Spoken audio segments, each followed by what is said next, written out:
Today I'm going to work on psychology.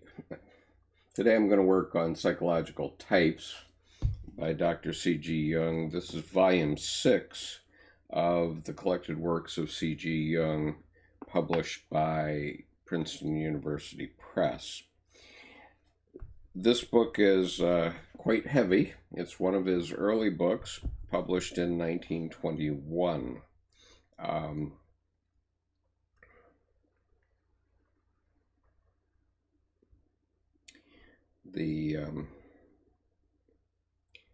So today I'm not going to be terribly ambitious. Some of the definitions in this book are 5 or 6 pages long, which is sometimes typical of Dr. Jung because he's talking about psychic facts, not logical, linear facts that you can just put a sentence-long definition and that's it. So I'm going to today provide you with the 2 elements that relate to the self-ego axis. First, I'm going to read the definition of self. I'm reading from paragraph 789, page 460. Self. As an empirical concept, the self designates the whole range of psychic phenomena in man. It expresses the unity of the personality as a whole. But insofar as the total personality, on account of its unconscious component, can be only in part conscious, the concept of the self is, in part, only potentially empirical. The concept of the self is, in part, only potentially empirical and is to that extent a postulate. In other words, it encompasses both the experienceable and the inexperienceable, or the not yet experienced. It has these qualities in common with very many scientific concepts that are more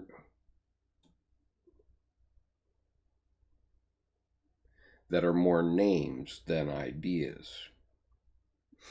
It has these qualities in common with very many scientific concepts that are more names than ideas.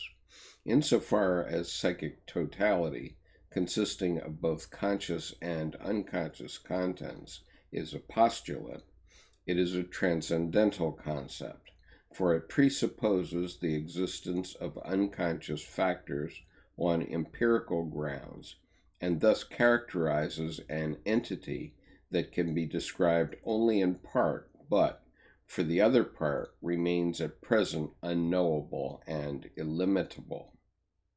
Paragraph 790. Just as conscious as well as unconscious phenomena are to be met with, this is a behind-the-scenes reading, so I make no warranty on the quality of my reading. I have not edited this video. Paragraph 790. Just as conscious as well as unconscious phenomena are to be met with it. Just as conscious as well as unconscious phenomena are to be met with in practice, the self as psychic totality also has a conscious as well as an unconscious aspect. Empirically, the self appears in dreams, myths, and fairy tales in the figure of the supraordinate personality.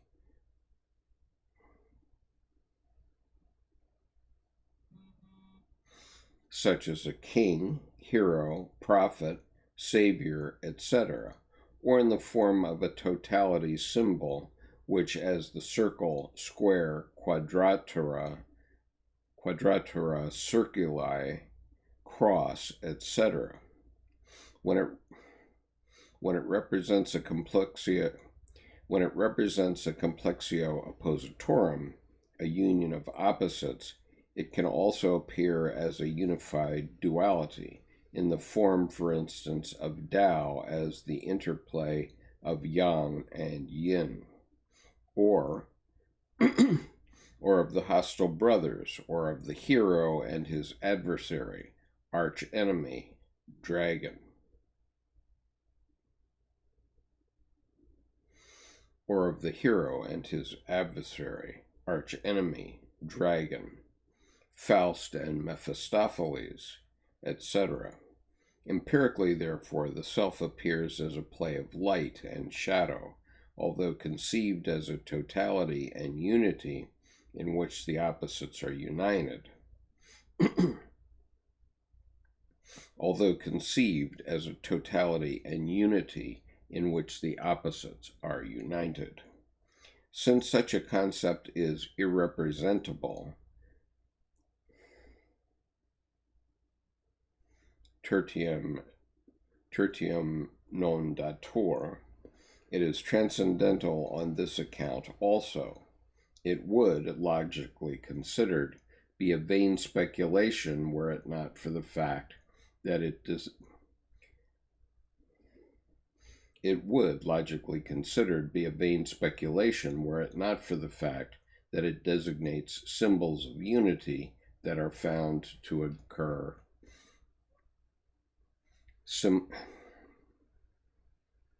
were it not for the fact that it designates symbols of unity that are found to occur empirically. Paragraph 791. The self is not a philosophical idea, since it does not predicate its own existence, i.e., does not hypostatize itself. From the intellectual point of view, it is only a working hypothesis. Its empirical symbols, on the other hand, very often possess a distinct numinosity, i.e., an a priori emotional value, as in the case of the mandala.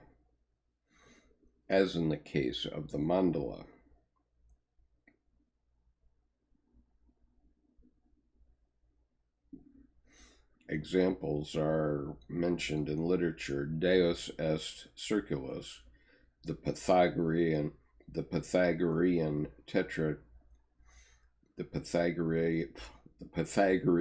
tetratis, the quaternity, etc.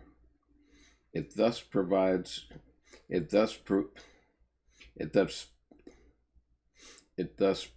to be an archetypal idea.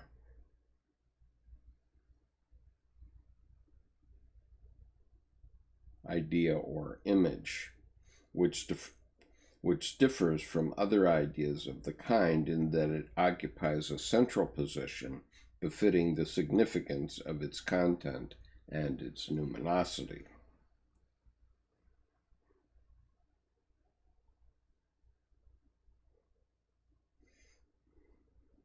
There's several footnotes here, but one important one seems to be to the Latin term Deus est circulus, and Dr. Jung points out that the full quotation is longer, and the full quotation in English, would be, God is a circle whose center is everywhere and whose center is everywhere and the circumference nowhere.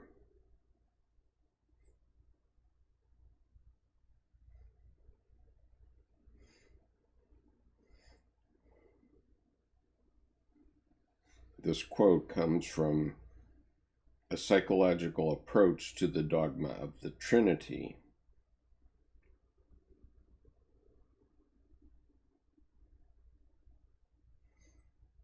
Paragraph 229, note 6.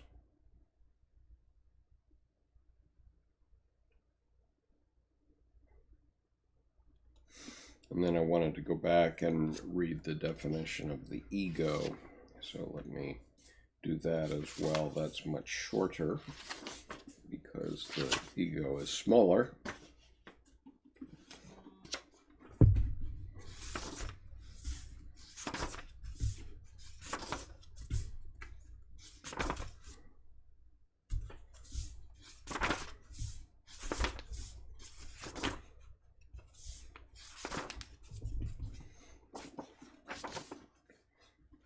Okay, so the ego is in paragraph 706, page 425 of Psychological Types by C.G. Jung, published by Princeton University Press.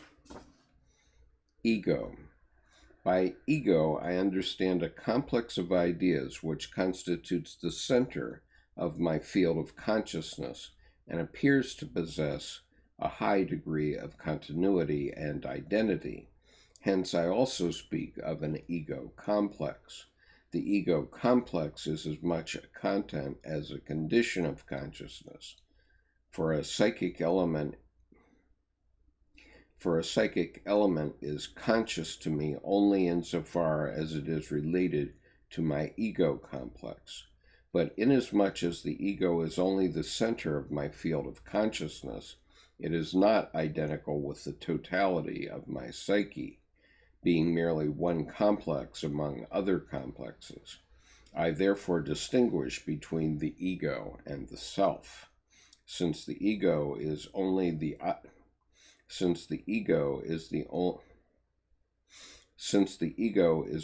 subject of my consciousness, while the self is the subject of my total psyche, which also includes the unconscious. In this sense, the self would be an ideal entity which embraces the ego. In unconscious fantasies, the self often appears as supraordinate or ideal personality, having somewhat the relationship of Faust to Goethe or Zarathustra to Nietzsche. For the sake of idealization,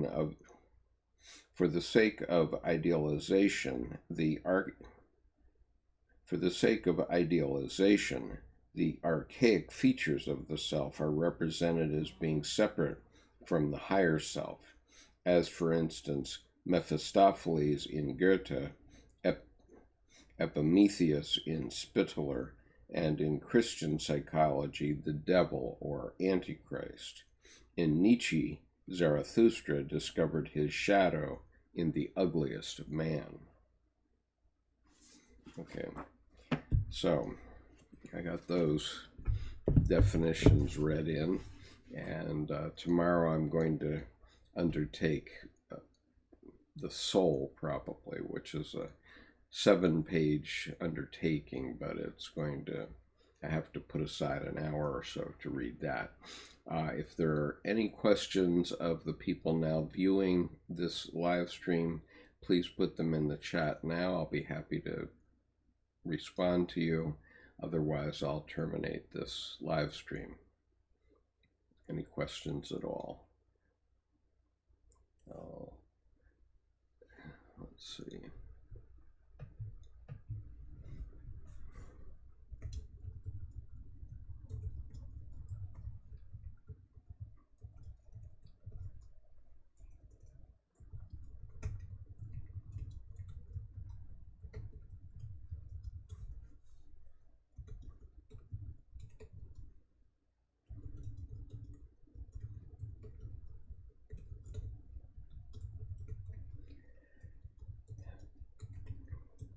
Okay, I've just sent a chat saying I will respond to any questions before terminating the live stream. I will shut down in 1 minute if I see nothing in chat. So 1 minute, and hopefully one of you will have a question. Otherwise, I'll move on.